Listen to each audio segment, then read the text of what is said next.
রাজধানীতে বেপরোয়া হয়ে উঠেছে ছিনতাই চক্র। আইনশৃঙ্খলা বাহিনীর দুর্বলতার কারণে ছিনতাইকারীরা মোটর বাইক কিংবা প্রাইভেট কার নিয়ে দাপিয়ে বেড়ায় শহরের অলিগলি। কখনো অস্ত্রের মুখে, আবার কখনো জিম্মি করে ছিনিয়ে নিচ্ছে টাকা পয়সা, মোবাইল ফোন সহ মূল্যবান সামগ্রী। কখনো বা ছো মেরে নিয়ে যায় হাতের ব্যাগ। সন্ধ্যার পরপরই শুরু হয় এমন তৎপরতা, চলে ভোর অবধি। শেখ সোহাগের প্রতিবেদনে দেখুন বিস্তারিত।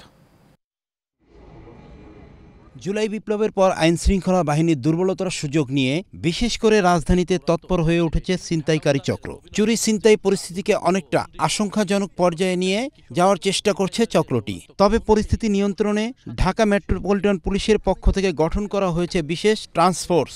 ছিনতাই প্রতিরোধের জন্য নানা ধরনের প্রতিরোধমূলক পদক্ষেপ হাতে নিয়েছি। তার মধ্যে অন্যতম হচ্ছে টহল কার্যক্রমগুলো আছে, সেই টহল কার্যক্রমগুলো ইতিমধ্যে জোরদার করা হয়েছে। এর বাইরে ফুট পেট্রোল বাড়ানো হয়েছে। আমাদের নিয়মিত যে টহল কার্যক্রম আছে, এর বাইরে গোয়েন্দা নজরদারি বৃদ্ধি করা হয়েছে।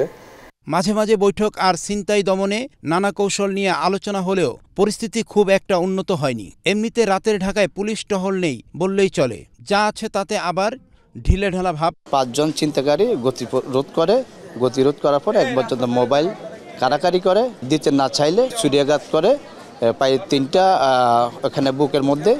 একজনের একটা মোবাইল লইয়া গেছে, আগে দিছে কোপ, আমার গলায় চাপাড়ি ধরছিল, পরে কয় আর নেক্সট টাইম যে দেখে দেই তোর গলা ফালাই দেব। রাজধানীতে প্রতিদিন বহু ছিনতাইকারীর ঘটনা ঘটলেও থানায় মামলা কম। তবে পুলিশ বলছে ভিন্ন কথা। ঢাকা মেট্রোপলিটন পুলিশের পক্ষ থেকে ব্যাপক অভিযান পরিচালনা করা হয়েছে। অক্টোবর মাসে 98 জন, নভেম্বর মাসে 148 জন এবং ডিসেম্বর মাসে 564 জন ছিনতাইকারীকে গ্রেফতার করে আইনের আওতায় নিয়ে আসা হয়েছে। পুলিশ এমন দাবি করলেও ভুক্তভোগীরা জানায়, মামলা করলে কোর্ট কাচারিতে দৌড়াতে হবে। পুলিশ এরকম কথা বলে জিডি করতেই উৎসাহিত করে। ছিনতাইয়ের ঘটনা ঘটার পর শুধু আসামি গ্রেপ্তার ও মালামাল উদ্ধারের দিকে মনোযোগ দিলে অপরাধ কমানো যাবে না। নিরাপত্তা টহলের পাশাপাশি পুলিশের আরও সক্রিয় ভূমিকা দরকার। শেখ সোহাগ, এশিয়ান টেলিভিশন, ঢাকা।